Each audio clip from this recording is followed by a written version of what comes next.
अरुण कुमार साहू जिला वेदयज्ञ कमिटर मुख्य संयोजक अच्छी मो सहित मोर पूर्व सैनिक मानस शतपथी महोदय अच्छा तो आज रक्तबिंदु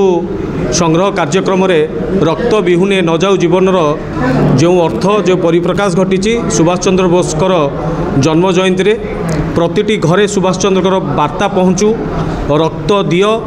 स्वाधीनता देवी प्रत्येक घरे पहुँचब एवं अथर्ववेद महायज्ञ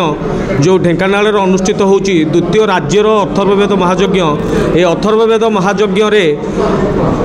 प्रतिटी जिल्लार ओडिशार प्रतिटी जिल्लार वेदयज्ञ करिबु एवं करिबा पई हमर ए जो कमिटी आम पाखरे अछंती समस्ते आमे संकल्प करिचु 30टी जिले में 30टी वेदयज्ञ करूँ एवं सुभाष चंद्र वार्ता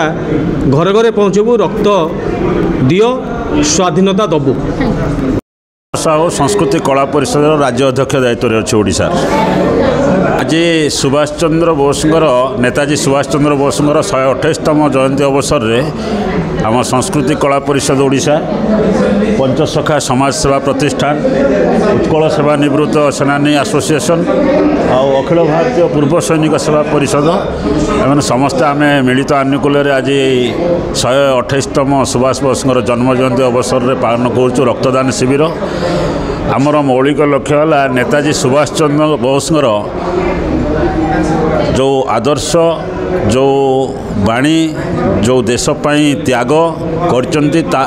कर पदांग रहीकि सारा ओडिशावासी अनुप्राणित एवं आजिर दिन में तांकर जयंती अवसर में एति कहबी जे कौन सी व्यक्ति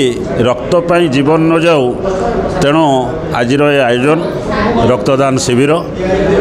समस्ते मिसिकी आम जो करुचु नेताजी सुभाष चंद्र बोसଙ୍କର आदर्श अनुप्राणित होगापी समस्त आह्वान देवी ओडिशावासी को एवं युव समाज को विशेष भाव में आज आम अनुष्ठान पृष्ठपोषक डॉक्टर प्रभात रंजन विश्वाल आसबार थिला किंतु आसीपारे सेठी आमर कटक आज कार्यक्रम होची देशपाई जो बलिदान देइचंदी तेणु समस्त निस्वार्थपर सेवा देशपाई रहिबा दरकार एटा वार्ता दौरान सुभाष बोस तेणु तांको आम निश्चित भाव में अनुप्राणित हवा आवश्यकता रही बोली मु धन्यवाद। जय जगन्नाथ वंदे उत्कल जननी भारत माता की जय।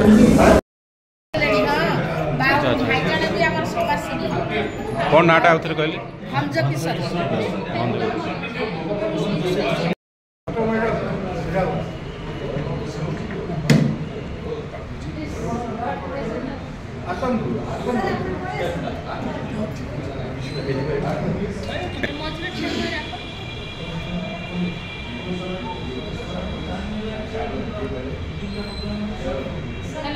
ठीक है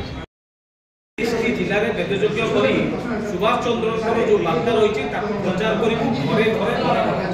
तेणुक आज मूल मंत्र हूँ अथर्ववेद महायज्ञ।